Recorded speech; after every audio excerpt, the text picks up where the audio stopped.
Welcome to the IT Collab, the podcast where the realms of community and collaboration intersect to revolutionize the delivery of IT managed services. I'm your host, Brandon Barnes. Whether you are an experienced IT professional seeking to expand your skill set or a visionary business leader in search of innovative solutions, we have you covered. Our experienced guests, comprising of industry veterans and thought leaders, will offer invaluable perspectives and insights to guide you through the dynamic landscape of IT. So, let us embark on this thrilling journey together. Let's go.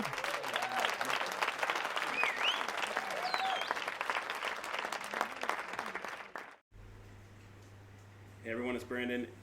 And today I'm here with Sarah Damour. She is the operations manager for Hope Haven Rwanda, which is a school in Rwanda to help, children grow. Do you want to?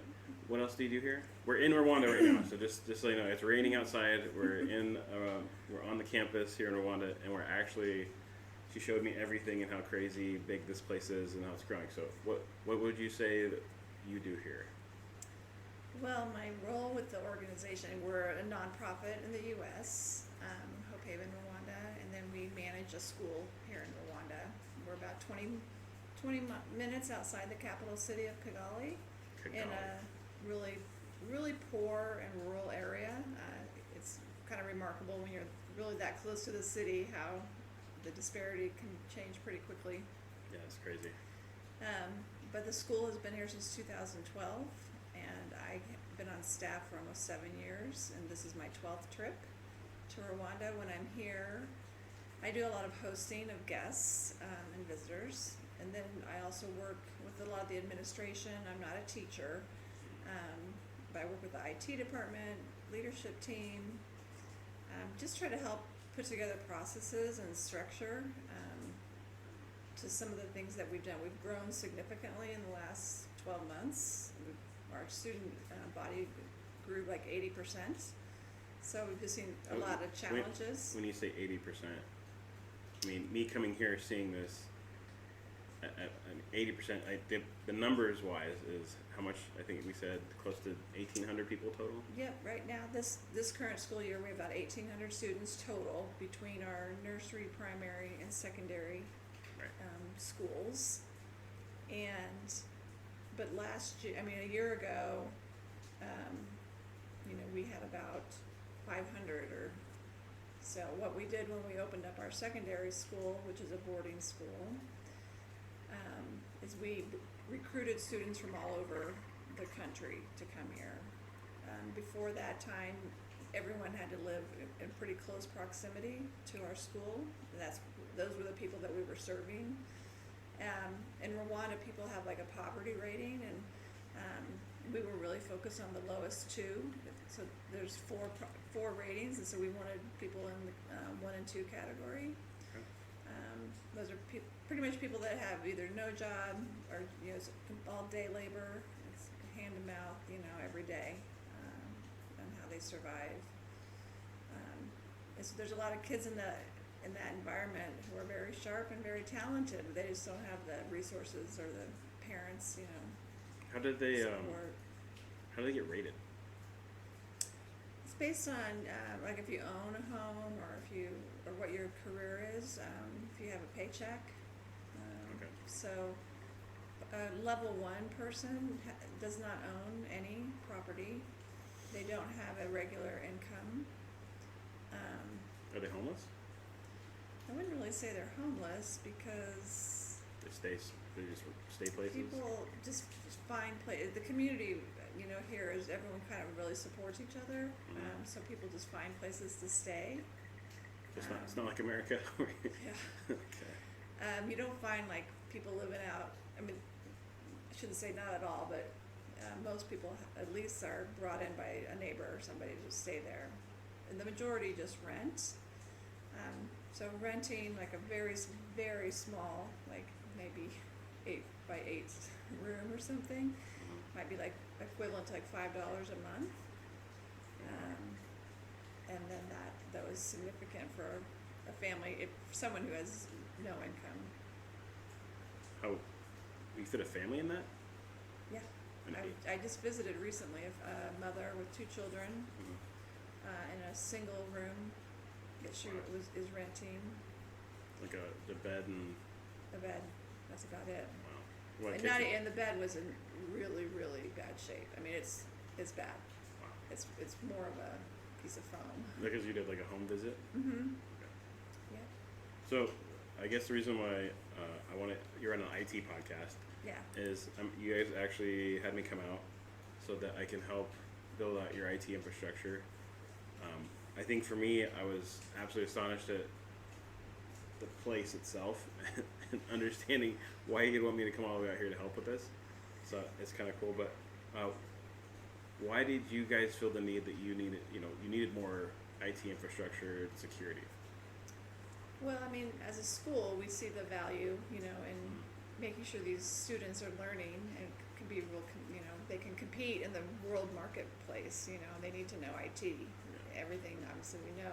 Back in the U.S., we use our devices for everything. Everything. And we want these students to have the same access.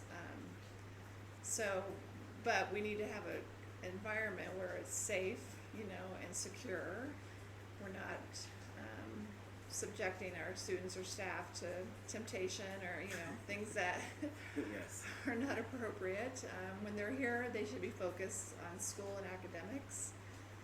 So we've just introduced a lot of technology, but we've not really done it well from the very beginning. We kind of are always reacting and not proactive. So we've just now, because of at the scale that we're at and the kind of courses that we're teaching, you saw the auditorium. I mean, we're using it, so we need to have a good foundation. Yeah, I almost need pictures for this just to show people how crazy big this place is. Even the auditorium last night, we was at the top of the building. Yeah. In the back, you fit all those kids in there to do a movie night, and it was massive. I mean, that's Yeah, it seats like no small 700 feat. Yeah. on that lower level. Yeah, but when you have 800 teenagers. Well, how many devices? How many tablets do you have? In our secondary school, we have 640. We use Samsung tablets. 640 Samsung tablets. Okay. Yeah. That are not. They're managed by Samsung Knox to a point, Correct. but yeah. not like fully managed, right?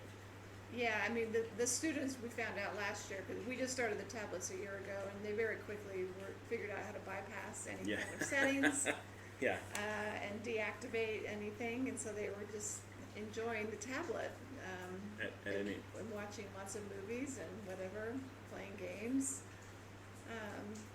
It doesn't help your cause No, it does not. necessarily all the time.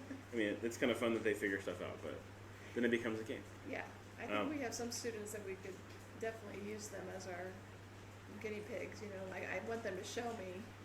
Really? There's a few of them. Oh yeah, really smart kids. So I like give them the device and let's have them see what they can do.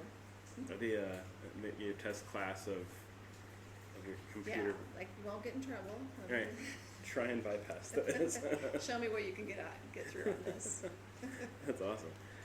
So I've been doing.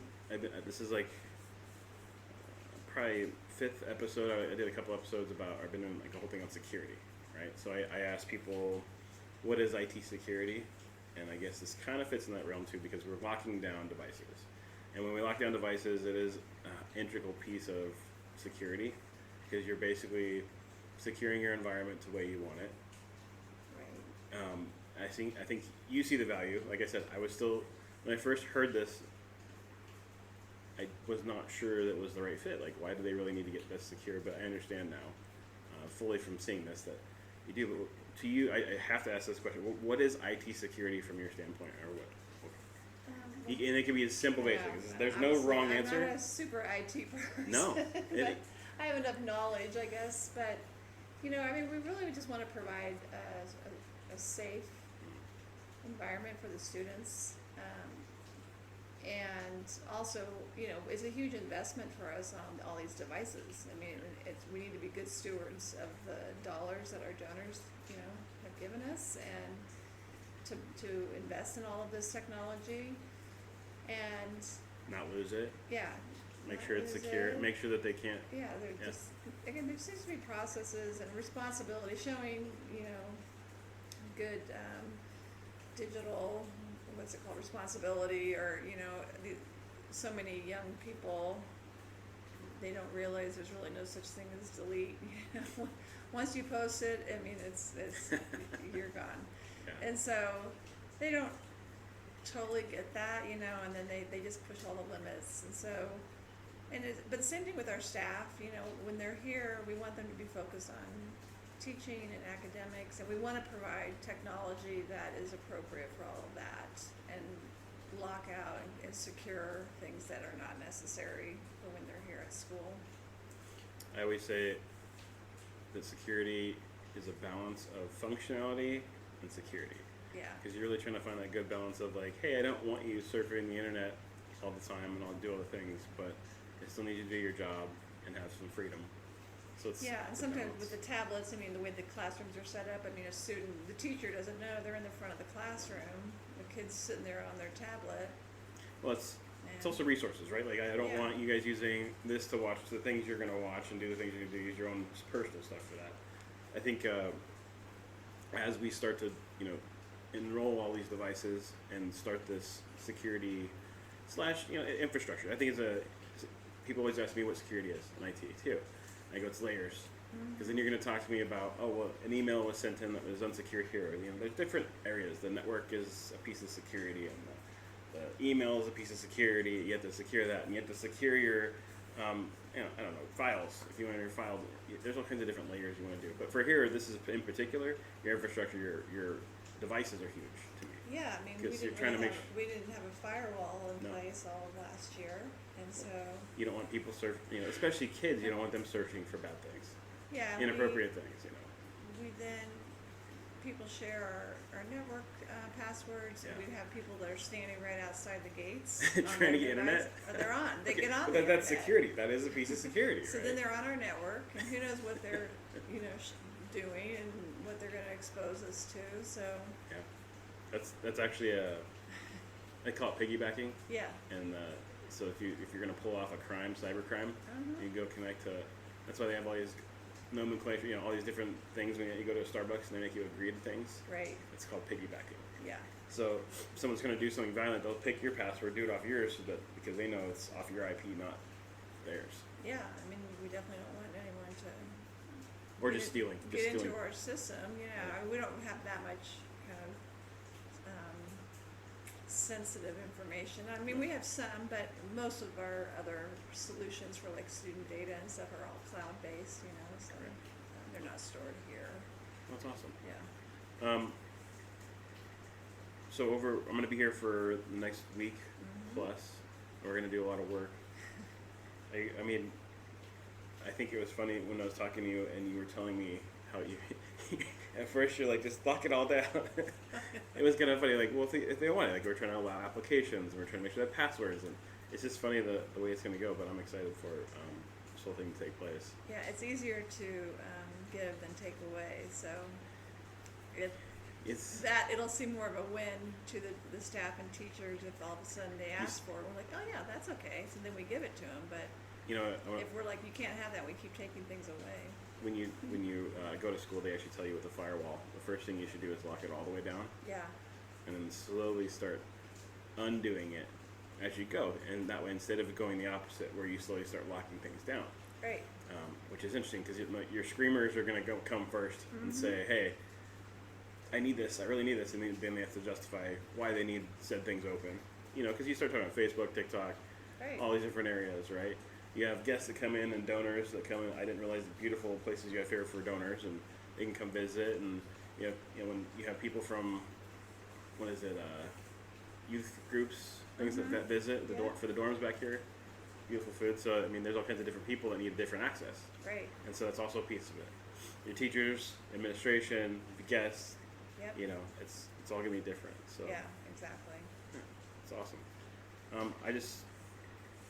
Honestly, other than that, I just want to kick off, and I appreciate you jumping on the podcast. Yeah. And unless there's anything else you want to talk about here. No, I'm super excited that you're here, and I know it's going to be more than just this trip, you know. This is going to evolve. It takes time. Takes time. Automation, that's gonna be fun too, right? Right. You start automating Yeah. when you onboard stuff and the Samsung Knox devices. Yeah. I think, you know, my goal too is I really want to empower the teachers, you know, so they feel like they have the tools they need Right. to, you know, I don't want to be like prison guard or something, you know. I'm not going to sit here and tell them they can't have something, you know. They have a reason. I'm not here to question it necessarily, but Do these kids have their own devices out there? Like, do their parents have phones? And some of them do, but no one can bring their devices here. they can't. No. No. So when they're here at school, no, you can't bring anything.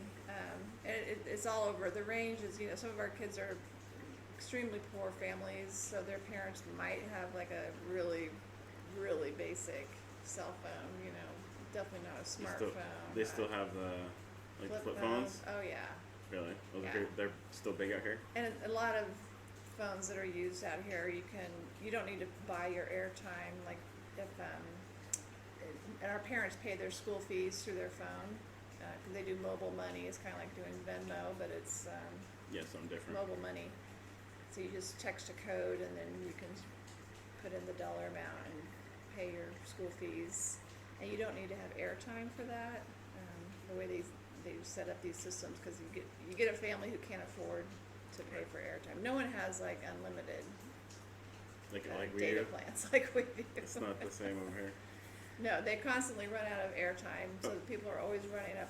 You'll see along the road little umbrella stands that are selling airtime. Really? Mm-hmm. Okay. Okay, so you've visited some of these houses though, right? Oh yeah, yeah. How many of these houses do you think have computers? None.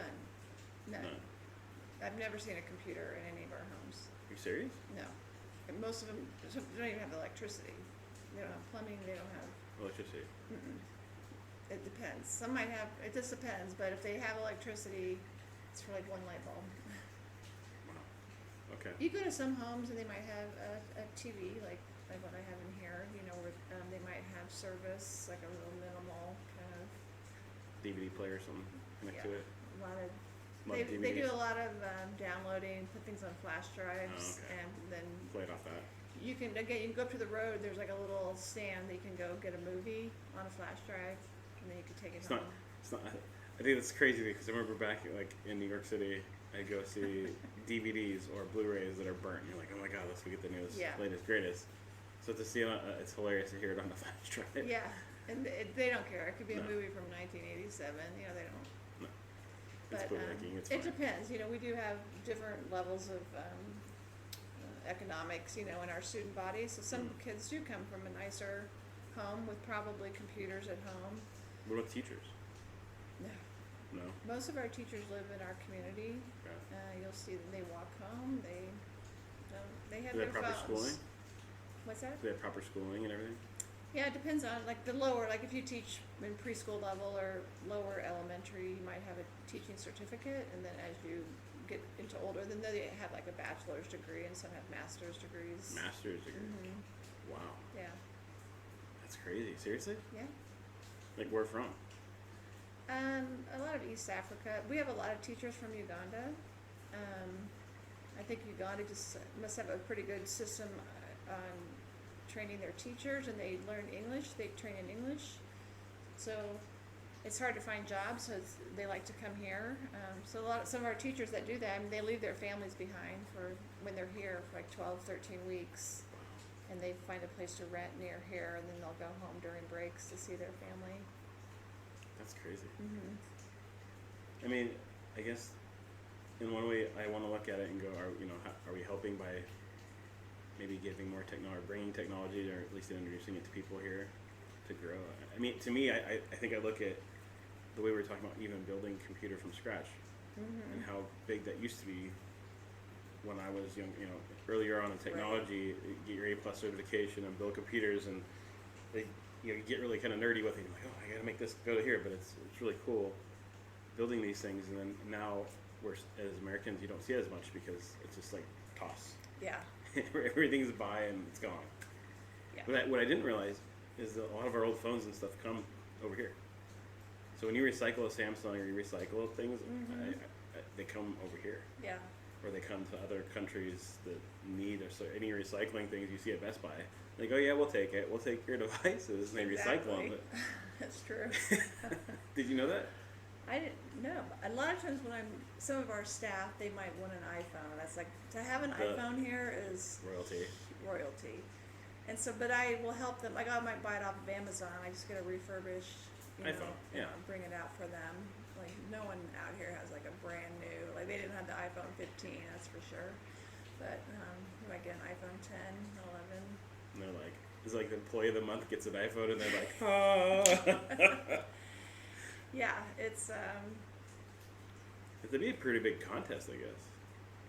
yeah. Most people just here have whatever Nokia, whatever's just The old stuff. yeah.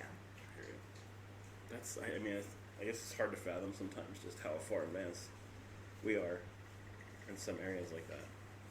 Yeah, no, when you're here, you gotta pretend like it's like 1990 or something. I mean, I see a lot of laptops. I didn't see any like CRT monitors, like big, huge computer, No. things. But that's cool. Have you seen any areas where there is a lot of technology in Rwanda at all? I have not. I mean, I'm sure in like a lot of the government, Buildings. offices and any of the USA, the embassies, hotels, the Marriott, things like that. The travel people.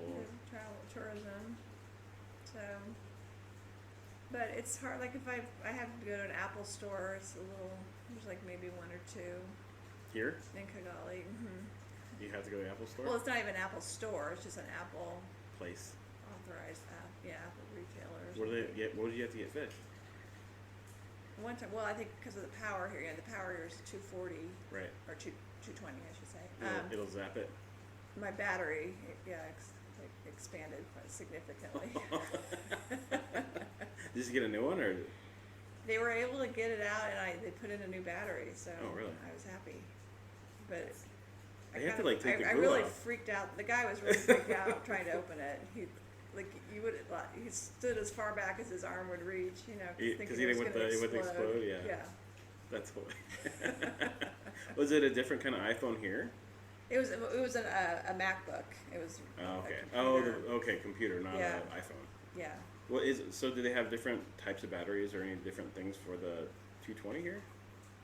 I don't know. I think no, because even all the devices we buy are coming.